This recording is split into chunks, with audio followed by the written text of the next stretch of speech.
ఇద్దరు పొగడ్డం, వెనకాల 20 మంది తిట్టడం. మోదిషి నేనెంత ఆనందంగా ఉన్నా. అసలు నా జీవితంలోనండి మా నాన్నగారు మమ్మల్ని కష్టం తెలియకుండా పెంచారండి. ఇక్కడ నాన్నగారి మీద గౌరవం కాదు, నేను ఏ కష్టం తెలియకుండా పెరిగాను తన గురించి చెప్పడం. కష్టం తెలియకుండా పెంచడము తప్పే, నువ్వు నీ పిల్లల్ని పెంచడము తప్పే. ఏ తండ్రి అయినా కష్టం తెలియకుండా పిల్లల్ని పెంచితే వాడు తప్పు చేసినట్లు లెక్క. కష్టాలు తెలిసేలాగే పెంచాలి.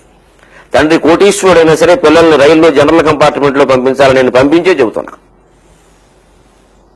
వాళ్ళు సంపాదించుకున్న ఆస్తి వాళ్ళు ఖర్చు పెట్టుకోవాలి. మన ఆస్తి ఇష్టం వచ్చినప్పుడు జలసా చేయొద్దు, దాని విలువలు తెలియవు. కనీసం ఒక 20 ఏళ్ళు వచ్చి ఒక ఉద్యోగంలో చేరి పెళ్లి బాధ్యత వచ్చే వరకు వాళ్ళకి ఏసీలు విమానాలు అలవాటు చేయకూడదు. డబ్బు ఉన్నా సరే ఇది నా సొమ్ము, నేను ఖర్చు పెట్టి నీకు అవసరమైనంత చదువు, నీకు తిండి బట్ట వసతి రోటీ కపడా మకాన్ ఇది నా పని, నీకు భోగాలు ఇవ్వడం నా పని కాదు అని పిల్లలకు స్పష్టంగా చెప్పాలి. మీ సౌకర్యాలు మేము సమకూరుస్తాం, మీ అవసరాలు మేము చూస్తాం, మీ విలాసాలు మేము చూడలేము అని ఏ తండ్రి పిల్లలకు చెప్పాడో ఆ పిల్లలు బాగున్నారు.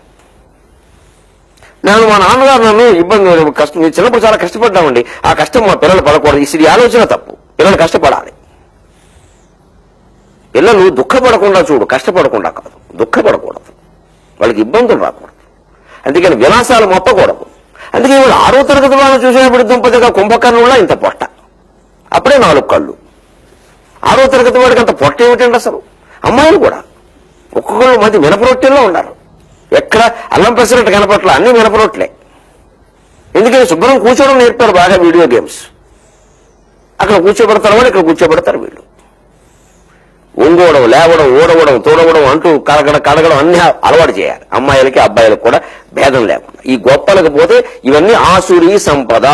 ఈ లక్షణాలన్నీ, నేను గొప్పవాడిని, నేను పెద్ద యజ్ఞాలు చేశా, నేను గుళ్ళు కట్టించా, నేనేదో చేసేసా, ఇవన్నీ ఆసురీ లక్షణాలని చెబుతున్నాడు భగవంతుడు. మీరు ఇవి అట్టి పెట్టుకోవాలో లేదో తెలుసుకోండి. ఆవేశానికి మన్నించండి. మళ్ళీ 23:30 గంటల్లో కలుద్దాం. అంతవరకు తెలుగులో మాట్లాడదాం.